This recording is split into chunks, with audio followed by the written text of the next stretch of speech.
अजित।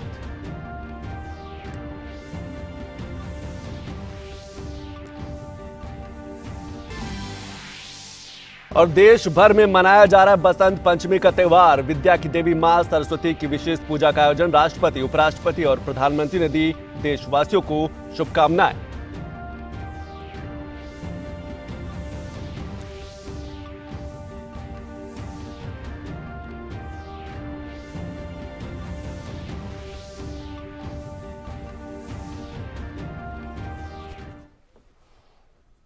नमस्कार, मैं हूं संतोष चौधरी और खबरों पर विस्तार से नजर डाल लेते हैं। प्रधानमंत्री नरेंद्र मोदी आज अपने एक दिवसीय हैदराबाद दौरे पर international crops research institute for semi arid tropics के स्वर्ण जयंती समारोह की शुरुआत करेंगे। इस दौरान प्रधानमंत्री ICAR-ICAT संस्थान में plant protection and rapid generation advancement सुविधा पर जलवायु परिवर्तन अनुसंधान सुविधा का उद्घाटन भी करेंगे।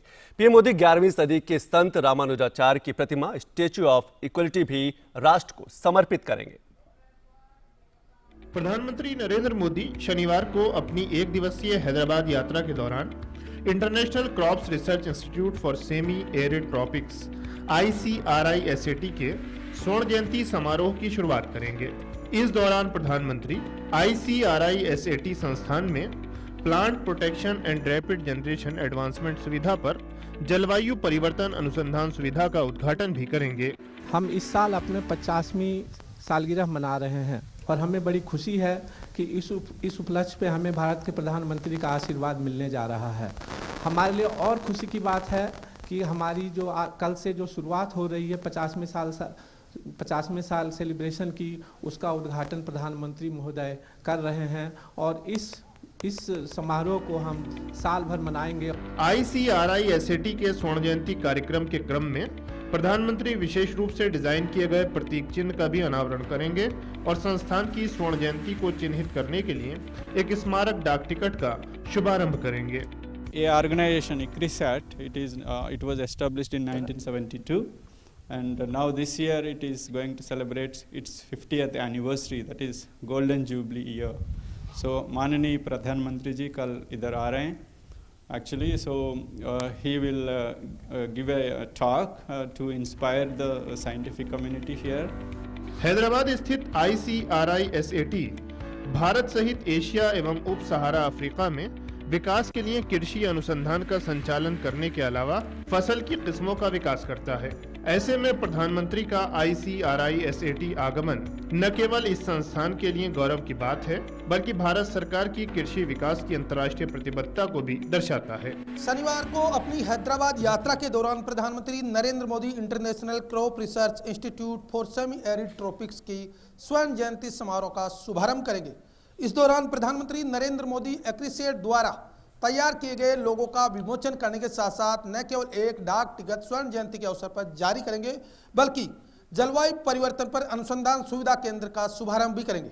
निश्चित तौर पर प्रधानमंत्री नरेंद्र मोदी की ICRISAT यात्रा न केवल कई मायनों में महत्वपूर्ण है, बल्कि भारत सरकार की शिक्षा, शोध और अनुसंधान को लेकर कृषि के मामले में बढ़ावा देने की अंतर्राष्ट्रीय प्रतिबद्धता को भी दर्शाता है।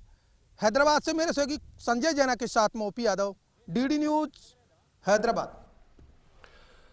और प्रधानमंत्री नरेंद्र मोदी आज अपने एक दिवसीय हैदराबाद दौरे पर international crops research institute for semi arid tropics के स्वर्ण जयंती समारोह की शुरुआत करेंगे। इस दौरान प्रधानमंत्री ICRI-SAT संस्थान में plant protection and rapid generation advancement सुविधा पर जलवायु परिवर्तन अनुसंधान सुविधा का भी उद्घाटन करेंगे।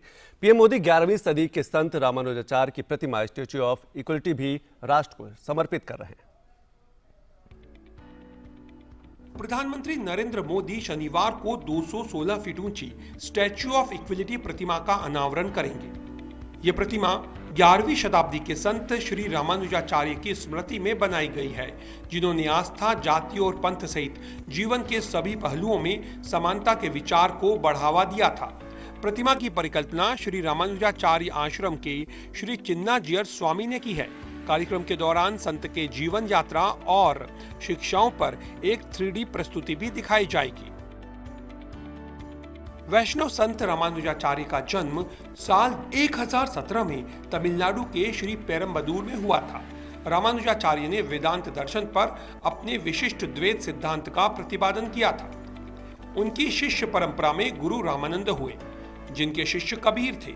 रामानुजाचार्य स्वामी ने सबसे पहले समानता का संदेश दिया था और इसके लिए पूरे देश में उन्होंने भ्रमण भी किया। समाज में caste, creed, race, colour, specially religion, इन नामों से बहुत सारे मजबूत दीवार बना के लोग अहंकार ग्रस्त बनते जा रहे हैं।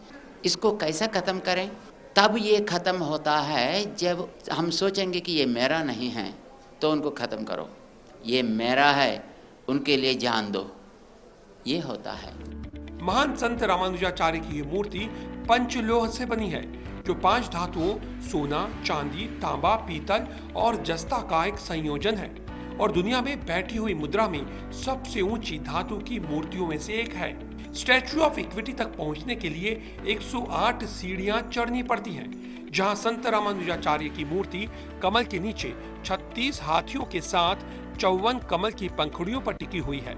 खास बात यह है कि यह 54 फीट ऊंचे आधार भवन पर स्थापित है, जिसका नाम भद्रवेदी है। 1000 साल पहले भारत और विश्व को समानता की राह दिखाने वाले महान संत रामानुजाचार्य को समर्पित ये प्रतिमा समता का प्रतीक बनकर हमारे सामने है। ये प्रतिमा न केवल संत रामानुजाचार्य के महान कार्यों और उनसे जुड़ी यादों को जीवंत करती है, अपितु उनके जीवन दर्शन की अविश्वसनीय कहानी को दुनिया के सामने लाती है। यह मूर्ति समर्पित है विशिष्टाद्वैतवाद के प्रवर्तक रामानुजाचार्य को, जिन्होंने विशिष्टाद्वैतवाद और वैष्णव धर्म के जरिए उत्तर भारत और दक्षिण भारत की एकता को और मजबूत किया और जिसकी परिणति भक्ति आंदोलन के रूप में होती है। साथ ही साथ यह मूर्ति प्रतिमूर्ति है कि कैसे सनातन मूल्यों को आत्मसात करते हुए भारत शीर्ष की ओर अग्रसर है। कैमरा पर्सन जयशंकर के साथ अश्विनी कुमार मिश्र, डीडी न्यूज, श्री राम नगर, हैदराबाद। तो इस पर और अधिक जानकारी के लिए हमारे साथ हमारे संवाददाता ओपी यादव जुड़े। ओपी, मैं सबसे पहले आपसे ये समझना चाहता हूं कि प्रधानमंत्री का 1 दिवसीय जो कार्यक्रम है कितना महत्वपूर्ण होगा, और खासतौर से जब हम अंतर्राष्ट्रीय फसल अनुसंधान संस्थान की बात करते हैं, जहां नई नई एग्रीकल्चर चीज़ों की शोध होती रहती है, कितना महत्वपूर्ण होगा? जी, प्रधानमंत्री नरेंद्र मोदी आज अपनी 1 दिवसीय हैदराबाद यात्रा के दौरान एक्रिसिएट यानी अर्ध शुष्क उष्ण कटिबंधीय अंतर्राष्ट्रीय फसल अनुसंधान संस्थान का दौरा करेंगे। ये संस्थान अपनी गोल्डन जुबली यानी स्वर्ण जयंती वर्ष मना रहा है और इसी का शुभारंभ प्रधानमंत्री जी आज करेंगे। तो निश्चित तौर पर प्रधानमंत्री की यात्रा इस संस्थान के लिए न केवल गौरव की बात है, बल्कि कृषि से जुड़े शोध और अनुसंधान के मामले में वैश्विक जगत के लिए एक महत्वपूर्ण दिन भी है। निश्चित तौर पर प्रधानमंत्री आज यहां आ रहे हैं तो कई सारे महत्वपूर्ण कार्यक्रम यहाँ आयोजित किए जाएंगे, जिनमें मुख्य रूप से प्रधानमंत्री यहां पर plant protection rapid generation advancement सुविधा का उद्घाटन करेंगे। इसके साथ ही साथ जलवायु परिवर्तन अनुसंधान एक सुविधा है, उसका भी विमोचन प्रधानमंत्री द्वारा किया जाएगा।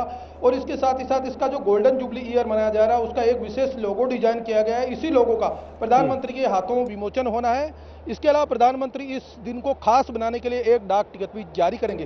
तो निश्चित तौर पर ये इस तरह के कार्यक्रम जहां आज के दिन होने हैं, वहीं इसके अलावा इस अनुसंधान संस्थान द्वारा अपने 50 साल के गौरवशाली इतिहास के दौरान तकरीबन 1135 विभिन्न तरह की किस्में निकाली गई है, जो दुनिया भर के 81 देशों में आज उगाई जा रही है। तो इन सभी किस्मों का मुख्य रूप से एक डिस्प्ले प्रेजेंटेशन भी होगा, जिसमें कई स्टॉल्स लगे हैं। वहाँ प्रधानमंत्री इन स्टॉल्स की विजिट करेंगे और उनका अवलोकन करेंगे। तो उसमें मुख्य रूप से भारत में बुंदेलखंड इलाके में जहाँ सूखा है, उसको जल प्रबंधन कैसे किया जाए, खेती में नवाचार कैसे किया जाए, इसको लेकर एक डिस्प्ले वहाँ दिखाई देगा। तो दूसरा जो मोटे अनाज है, उसका भी एक डिस्प्ले होगा। ऐसे बहुत सारे डिस्प्ले संतोष वहाँ दिखाए जाएंगे। बिल्कुल ओपी, आप हमारे साथ बने रहिए। हमारे साथ दूसरे संवाददाता जो हैं अश्विनी मिश्र भी जुड़ गए। अश्विनी जी, अगर हम रामानुजाचार्य के विचारों की बात करें, जो उनके विचार धर्म को लेकर थे, पंथ को लेकर थे, क्या आपको लगता है जो ये मूर्ति स्थापित होगी, आने वाले दिनों में उनके विचारों को और बढ़ावा मिलेगा, लोगों तक उनके विचार पहुंचेंगे, उनको समझने का मौका मिलेगा?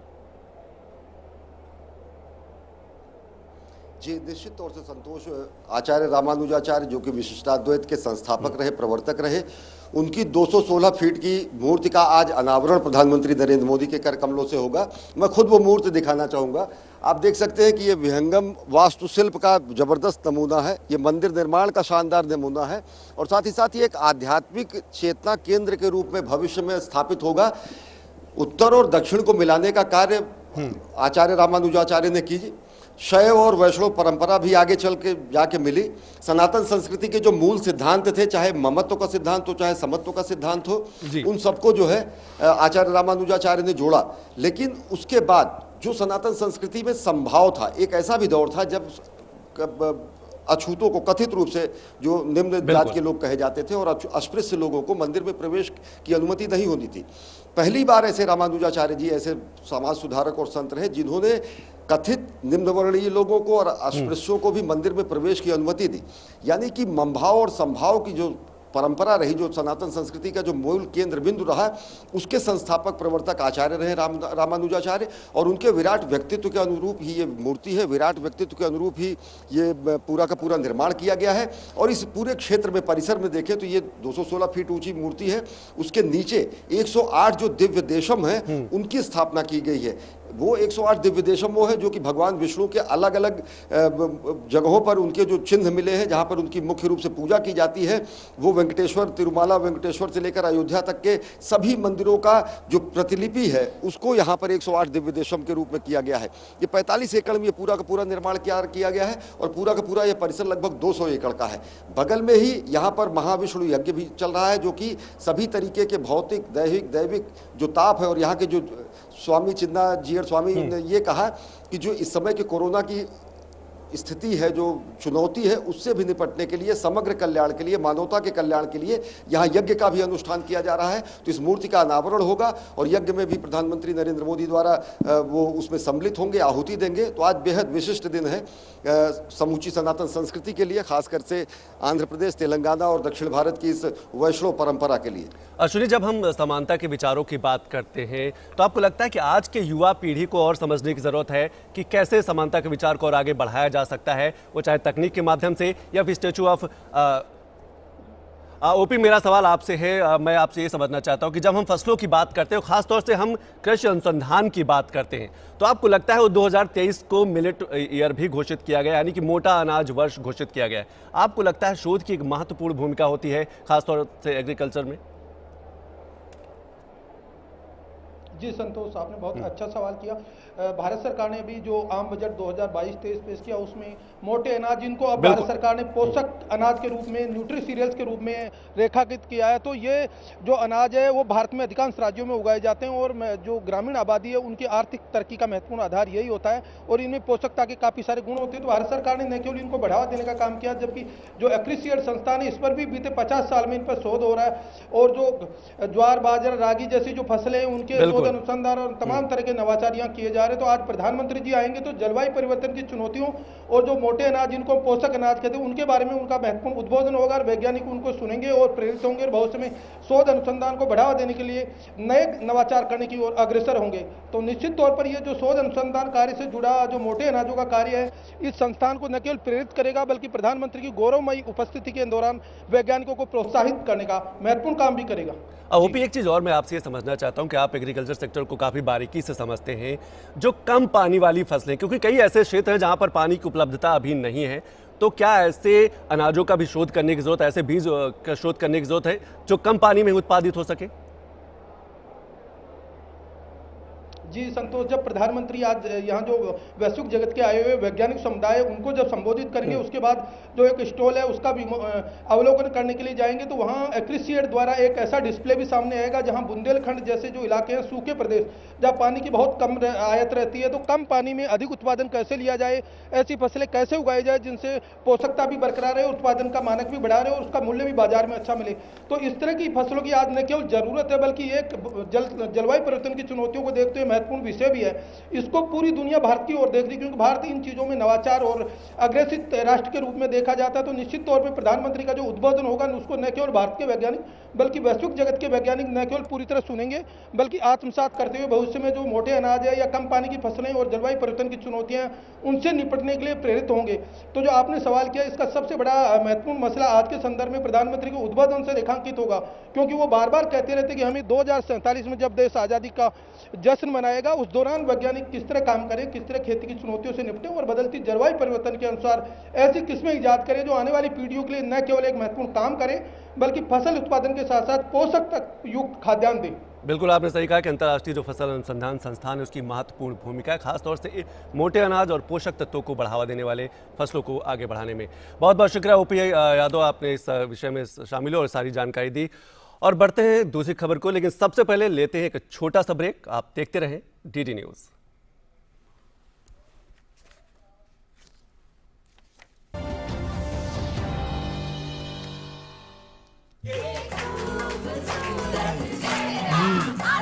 एसिडिटी, नींबू पानी लेगा? अरे कोई ज्वाइन लाओ। ये सब छोड़ो, इनो लो। इनो, ये एसिडिटी पे काम शुरू करें सिर्फ 6 सेकंड में। आज मैं ऊपर, जब पैर तले से दिन गुजरे, सड़कें ऊपर से रात चले, तामीर करे नगरी नगरी, जब कारीगर का हाथ चले। वंडर सीमेंट, जब दिल में हो जज्बात तभी होती है एक परफेक्ट शुरुआत। होंगे बच्चे स्वस्थ भले, फूलेगा बचपन, इन्हें पिलाओ मुगली घुट्टी 555। क्या शर्मा रहा है? दांत खाज खुजली है, हमें भी होती है। मुझे दादी ने दिया और बोली जालिम लोगों पर पड़े भारी। जालिम लोशन है पुराना खिलाड़ी, जालिम लोशन।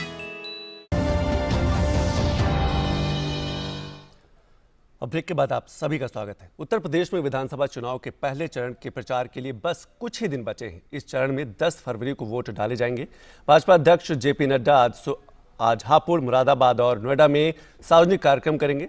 जेपी नड्डा आज दोपहर बाद हापुड़ के ब्रह्मा देवी बालिका विद्यालय में और मुरादाबाद के राही होटल मैदान में जनसभा को संबोधित करेंगे। इन जनसभाओं के बाद आज शाम 5 बजे के बाद नोएडा के सेक्टर 12 में जनसंपर्क अभियान के तहत मतदाताओं से संवाद करेंगे। इसके बाद नोएडा में भाजपा अध्यक्ष का प्रभावी मतदाता संवाद का कार्यक्रम है। और रक्षा मंत्री और भाजपा के वरिष्ठ नेता राजनाथ सिंह ने मथुरा की बलदेव विधानसभा की दीनदयाल धाम फराह में सार्वजनिक जनसभा को संबोधित करते हुए कहा कि विश्व मंच पर भारत की बातों को अब गंभीरता से लिया जाता है। भारतीय जनता पार्टी मोदी जी के नेतृत्व की सरकार में अंतर्राष्ट्रीय जगत में भारत की मान, प्रतिष्ठा और स्वाभिमान को बढ़ाने में कामयाबी हासिल की। आज के कुछ वर्षों पहले भारत यदि अंतर्राष्ट्रीय मंचों पर कुछ बोलता था तो दुनिया उसे हल्के तरीके से ली। भारत यह कमजोर भारत है, भारत गरीब भारत। हमारी बातों को जितनी गंभीरतापूर्वक लिया जाना चाहिए था, दुनिया नहीं लेती। लेकिन आज मैं दावे के साथ कह सकता हूं, बहनों भाइयों, आप भी सीना ठोक कर कह सकते हो कि आपका भारत अब कमजोर भारत नहीं है। आज दुनिया के मंचों पर, अंतर्राष्ट्रीय मंचों पर भारत यदि कुछ बोलता है तो सारी दुनिया कान खोल कर सुनती है। अब यह हैसियत भारत की बनी है। और उत्तर प्रदेश में विधानसभा का चुनावी घमासान में सभी दल अपने पूरे दमखम के साथ चुनावी रण में और चुनावी प्रचार में पूरी ताकत झोंकती है। इसी क्रम में भाजपा नेता मुख्तार अब्बास नकवी ने नोएडा में जन चौपाल को संबोधित किया। उन्होंने कहा कि कुछ लोग प्रदेश में दोबारा बाहुबली और बेईमानों की सरकार बनाना चाहते हैं, लेकिन उन्हें निराशा ही हाथ लगेगी। भाजपा की सरकार से पहले उत्तर प्रदेश में दंगे होना एक आम बात थी और हर महीना प्रदेश के अंदर दंगे होते रहते थे।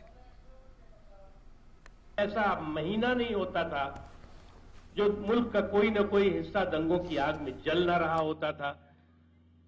दंगों, आतंकवादी धमाकों का हफ्ता, सांप्रदायिक दंगों का महीना, इस पर लगाम लगी है। उत्तर प्रदेश को देखिए, दंगे, दबंग, बाहुबली, बलवाई और बेईमान, इनसे उत्तर प्रदेश को निजात मिली है। और ये जब कोई बाहुबली है, कोई बलवाई, कोई बेईमान है, वो जो है वो किसी मजहब को या किसी जाति को या किसी क्षेत्र को चुन करके नहीं मामला करता।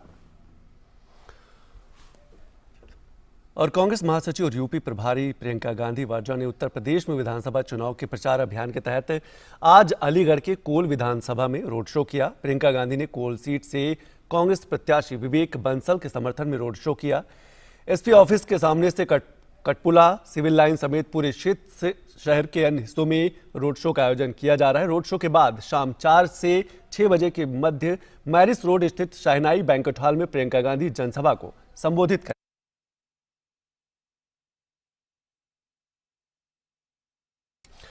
और केंद्रीय मंत्री और भाजपा नेता स्मृति ईरानी आज गोवा के वेलिम विधानसभा क्षेत्र में के रामनगरी में डोर टू डोर कैंपेन में भाग लेंगी। इसके बाद शाम में स्मृति ईरानी कंकोलिम में एक जनसभा को संबोधित करेंगी। साथ ही इसके बाद उनका कानाकोना में भी जनसभा का एक कार्यक्रम है।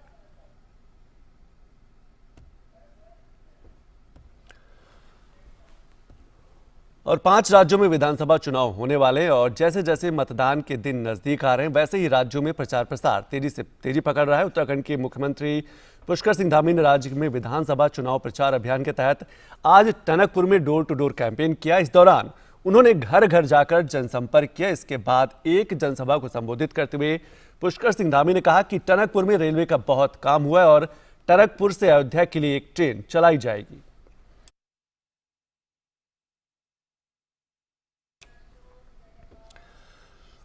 और से बागेश्वर को रेल लाइन करनी चाहिए। ये लंबे समय से मांग थी। इस मांग को भी सिरे तक ले जाने का काम जो प्रधानमंत्री जी का बन रहा है, संघर्ष से लेकर सिद्धि तक ले जाएंगे। अब इसके लिए भी 29 करोड़ रुपए की धनराशि जारी हो गई है और रेल करने का काम शुरू हो गया है। टनकपुर से पूरे देश के लिए ट्रेनें चलाई जा रही है। दिल्ली के लिए ट्रेन चल रही है, लखनऊ के लिए ट्रेन चल रही है, इलाहाबाद के लिए ट्रेन चल रही है। आने वाले समय में मैंने मांग की है, हम लोगों ने सबने मांग की है कि आने वाले समय में यहाँ से अयोध्या के लिए भी एक ट्रेन चलाई जाएगी। और इससे पहले पुष्कर सिंह धामी ने खटीमा स्थित श्री खंडी महादेव मंदिर में जाकर दर्शन पूजन किया। इस दौरान लोगों ने उनका भव्य स्वागत किया। उत्तराखंड में 14 फरवरी को एक चरण में मतदान होना है। कांग्रेस नेता राहुल गांधी आज उत्तराखंड के कुमाऊं मंडल के ऊधम सिंह नगर और गढ़वाल मंडल के हरिद्वार जनपद में वर्चुअल तरीके से चुनावी रैली को संबोधित करेंगे। राहुल गांधी ऊधम सिंह नगर के किच्छा मंडी में किसान सम्मान रैली को और हरिद्वार में जवाहरलाल नेहरू युवा केंद्र में वर्चुअल रैली को संबोधित करेंगी।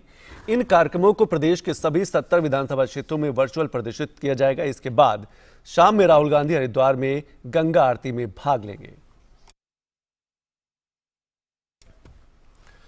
और उत्तर प्रदेश के मुख्यमंत्री योगी आदित्यनाथ ने राज्य में विधानसभा चुनाव प्रचार अभियान के तहत आज गोरखपुर के रामनगर कॉलोनी में डोर टू डोर कैंपेन किया। इस दौरान उन्होंने घर घर जाकर जनसंपर्क किया। अपने जनसंपर्क अभियान के दौरान सिख समाज के लोगों से योगी आदित्यनाथ मिले। इसके अलावा उन्होंने मोहिद्दीपुर गुरुद्वारे में जाकर भी मत्था टेका।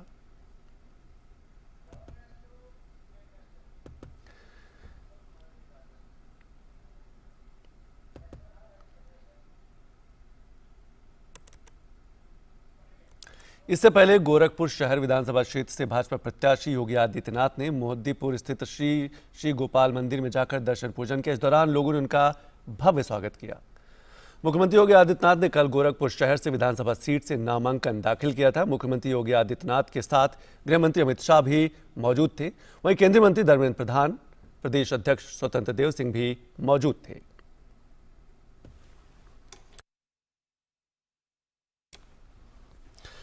और अफगानिस्तान तजाकिस्तान की सीमा क्षेत्र में आज 5.7 तीव्रता की भूकंप के झटके महसूस किए गए। सुबह 9:45 बजे आया। जमीन से 181 किलोमीटर की गहराई पर भूकंप का अधिकेंद्र था। जम्मू कश्मीर में भूकंप के तेज झटके महसूस किए गए। इसके अलावा पंजाब में भी भूकंप के झटके महसूस किए गए। साथ ही राजधानी दिल्ली और आसपास के इलाकों में भी झटके महसूस किए गए। प्रधानमंत्री नरेंद्र मोदी ने जम्मू कश्मीर के उपराज्यपाल मनोज सिन्हा को फोन कर वहां आज सुबह आए भूकंप के बाद की स्थिति के बारे में भी जानकारी ली है।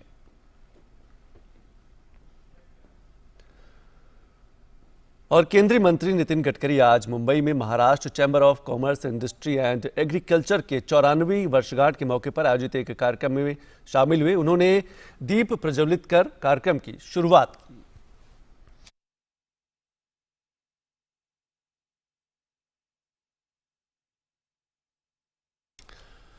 और दिल्ली प्रदेश भाजपा कार्यालय में केंद्रीय मंत्री भूपेंद्र यादव ने बजट को लोक कल्याणकारी बताया। केंद्रीय मंत्री ने कहा कि बीते 7 सालों में प्रधानमंत्री के नेतृत्व में देश ने सुदृढ़ सरकार के साथ देश को विकास की तरफ अग्रसर देखा।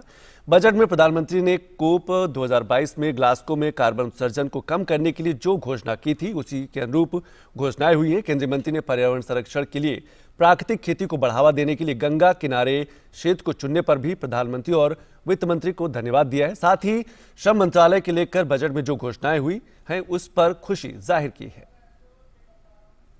पेस्टिसाइड के कारण जिस प्रकार से हमारी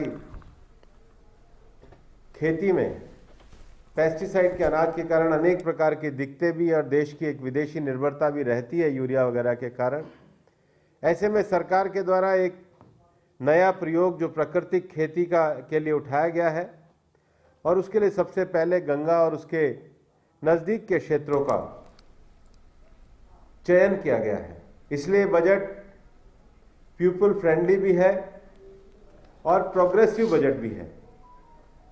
और मैं विशेष रूप से माननीय प्रधानमंत्री जी को बधाई देना चाहता हूं कि जो COP26 में ग्लासगो में माननीय प्रधानमंत्री जी ने जो पूरी दुनिया के सामने एनवायरमेंट फ्रेंडली लाइफस्टाइल का जो मंत्र रखा था, पंचामृत की जो घोषणा करी थी, इस बजट के माध्यम से माननीय प्रधानमंत्री जी के नेतृत्व में क्लाइमेट एक्शन के लिए बड़ी योजनाएं भी रखी गई हैं। और श्रीनगर के जाकुरा इलाके में आज सुबह सुरक्षा बलों के साथ मुठभेड़ में 2 आतंकवादी मारे गए। पुलिस ने बताया कि ये आतंकी संगठन लश्कर-ए-तैयबा TRF से जुड़े थे। एक की पहचान इखलाक हाजिन के रूप में हुई है, जो हाल ही में अनंतनाग के हसनपुरा में हेड कांस्टेबल अली मोहम्मद की हत्या में भी शामिल था। मारे गए आतंकवादियों के पास से 2 पिस्तौल सहित आपत्तिजनक सामग्री बरामद हुई है। कि जकुरा एरिया में 2 टेररिस्ट छिपे हुए हैं। उसके बाद पुलिस ने कोऑर्डिनेशन से ऑपरेशन किया। सर्च करने के दौरान टेररिस्ट ने पुलिस पार्टी पर फायरिंग किया। पुलिस ने रिटेलिएट किया और क्रॉस फायरिंग में 2 टेररिस्ट मारे गए। दोनों सर्च कश्मीर का है। एक इखलाक हजाम है जो कुलगांव से, और दूसरा जो आदिल है वह पुलवामा डिस्ट्रिक्ट का है। और जो हजाम जो है रिसेंटली हमारे एक हवलदार पर अटैक करके मार्टेड हो गए थे हवलदार। दूसरा जो कैमू और यारीपुरा रोड पर ID ब्लास्ट किया उसमें इन्वॉल्व है। इसके अलावा बहुत सारे जो DDC के मेंबर BDC को धमकी देते, रिक्रूटमेंट करते थे, ग्रेनेड अटैक में इन्वॉल्व लोग हैं। हम सब देखते हैं कि फ्रीक्वेंटली पिछले 2-3 साल से साउथ कश्मीर के टेररिस्ट खासे कुलगांव डिस्ट्रिक्ट का पुलवामा शोपियान के यहाँ आते रहते हैं। हम लोग को खबर मिलता है, फिर हम लोग ऑपरेशन लॉन्च करते हैं जिसमें न्यूट्रलाइज हो रहा है। और अब बात कोविड की। देश में पिछले 24 घंटों में कोरोना के 1,27,952 नए मामले सामने आए। वहीं 2,30,814 मरीज जो है कोरोना को मात देकर स्वस्थ भी हुए हैं। देश में फिलहाल 13,31,648 कुल सक्रिय मामले हैं, जबकि रिकवरी रेट 95.64% है। महामारी के खिलाफ जारी टीकाकरण अभियान के तहत अब तक 168.98 करोड़ वैक्सीन की खुराकें दी जा चुकी हैं। और देश भर में आज बसंत पंचमी का त्यौहार मनाया जा रहा है। इस दिन विद्या की देवी मां सरस्वती की विशेष पूजा की जाती है। इस अवसर पर राष्ट्रपति, उपराष्ट्रपति और प्रधानमंत्री ने देशवासियों को बसंत पंचमी की शुभकामनाएं दी हैं।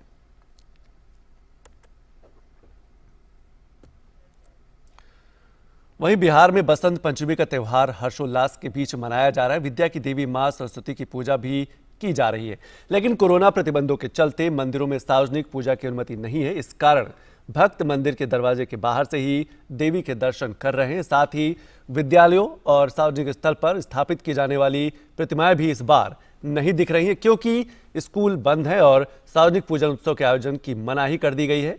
हालांकि लोग घरों के भीतर और आसपास के मंदिरों में देवी की आराधना कर रहे हैं और इस दौरान पूजा सामग्रियों की दुकानें भी लगी हुई हैं और वहां खरीदारों की भीड़ नजर आ रही है।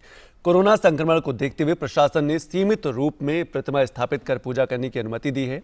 इस मौके पर विधानसभा अध्यक्ष विजय कुमार सिन्हा की ओर से विधानसभा के पुस्तकालय में सरस्वती पूजा का आयोजन किया गया। वहीं केंद्रीय मंत्री अनुराग सिंह ठाकुर ने उत्तर प्रदेश की राजधानी लखनऊ में बसंत पंचमी के मौके पर भाजपा महिला मोर्चा और भाजपा युवा मोर्चा के कार्यकर्ताओं के साथ पतंग उड़ाने के कार्यक्रम में उन्होंने शिरकत की। उन्होंने सभी कार्यकर्ताओं को बसंत पंचमी की शुभकामनाएं दी और इस अवसर पर उन्होंने कार्यकर्ताओं के साथ पतंग भी उड़ाई।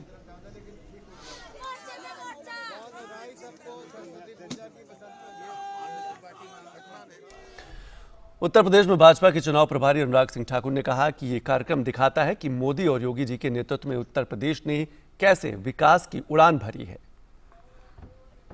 पतंग उड़ाने का ये दिखाना है कि विकास की उड़ान मोदी जी और योगी जी के नेतृत्व में कैसे उत्तर प्रदेश ने भरी है। ये विकास की उड़ान गरीब को पक्का मकान बनाकर देने की, गरीब को बिजली का कनेक्शन दिलाने की, गरीब को नल से स्वच्छ जल दिलाने की, गरीब को 5 लाख का इलाज मुफ्त में दिलाने की, गरीब को रसोई गैस का सिलेंडर मुफ्त में कनेक्शन दिलाने की और गरीबों को 15 करोड़ गरीबों को महीने में 2 बार मुफ्त राशन देने की, ये ही विकास की उड़ान है जो उत्तर प्रदेश में गांव-गांव तक सड़क और सुविधाएं पहुंचाने का काम किया है।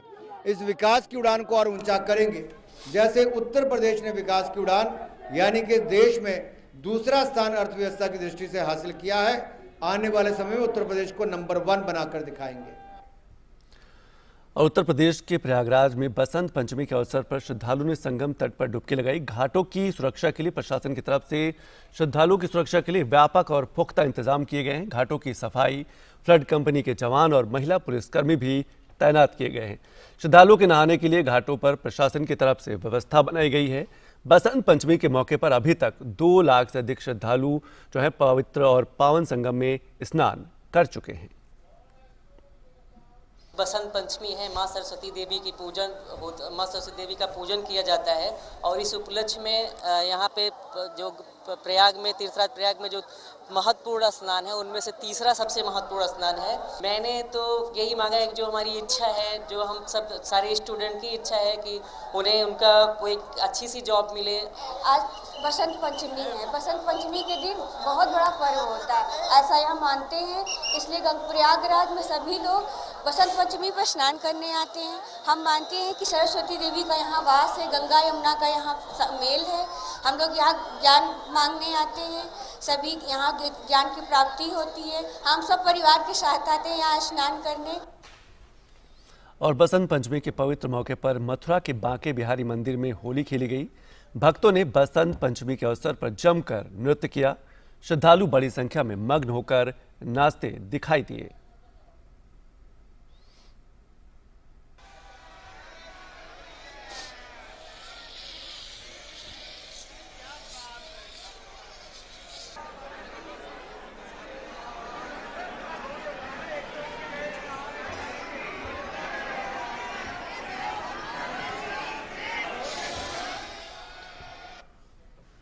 और वहीं पंजाब में बसंत पंचमी के मौके पर श्रद्धालुओं ने अमृतसर के गुरुद्वारा छेहर रटा साहिब में पूजा की और सरोवर में जाकर स्नान किया।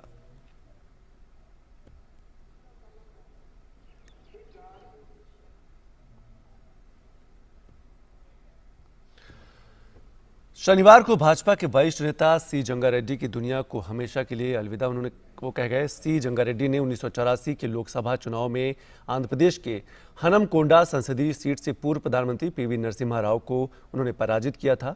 1984 के लोकसभा चुनाव में भाजपा को केवल 2 सीटों पर जीत मिली थी, एक गुजरात में मेहसाड़ा और दूसरी अविभाजित आंध्र प्रदेश के हनमकोंडा में, जहां सी जंगारेड्डी ने विजय प्राप्त की थी। रेड्डी आंध्र प्रदेश विधानसभा के भी सदस्य रहे थे। और प्रधानमंत्री नरेंद्र मोदी ने जंगारेड्डी के निधन पर शोक व्यक्त किया है। पीएम मोदी ने ट्वीट किया कि सी जंगारेड्डी ने अपना पूरा जीवन सार्वजनिक सेवा में लगा दिया। जनसंघ और भाजपा को सफलता को नई ऊंचाइयों पर ले जाने के प्रयासों को वह अभिन्न हिस्सा थे। उन्होंने लोगों के दिलो दिमाग में अपनी जगह बनाई। उन्होंने कई कार्यकर्ताओं को प्रेरित करने का काम किया। उनके निधन से दुखी हूं। जंगारेड्डी भाजपा के विकास के बेहद नाजुक दौर में पार्टी की एक प्रभावी आवाज थे।